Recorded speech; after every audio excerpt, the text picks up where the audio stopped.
Immersion, sobrang memorable ng immersion kasi yun, you get to meet a lot of people, matututo ka ring makisama at makihalubilo sa kanila. And syempre, yung pinaka-importante sa lahat is yung matulungan mo sila or mag-serve ka kasama nila.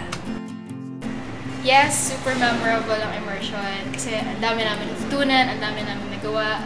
Yung mga taong na-meet namin doon, sure na hindi namin papakawalan yung pagkakaibigan namin. Tsaka super saya. It's a whole new experience for us and forever namin tatandaan yun. Marami akong nakilalang mga friends. Tapos may isang time, yung mga youth sessions, kasi nag-share lang kami tungkol sa buhay namin. Ayun, masaya.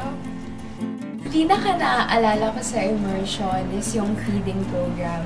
Kasi nung sa feeding program, hindi lang namin pinakain yung mga kids, pero nag-share din kami ng gospel sa kanila. And doon, sobrang nakita ko yung effort ng youth ng Masantol. Kasi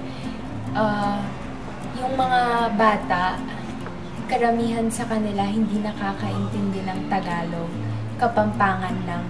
So, talagang tulungan between the GCF, us, aming mga estudyante, and yung Masantol youth. Talagang nakita yung effort na mag-translate and yung passion to share the gospel. Yung pinaka-naalala kong time is yung nag-feeding program kami. Tapos, nag-share kami dun sa mga bata. Medyo mahirap siya kasi yung mga iba, hindi sila nakakaintindi ng Tagalog. Pero nakakatuwa kasi talagang in-accept talaga nila si Jesus. Ayun. Okay, most memorable experience nung tinapon si Ate Rachel sa pool.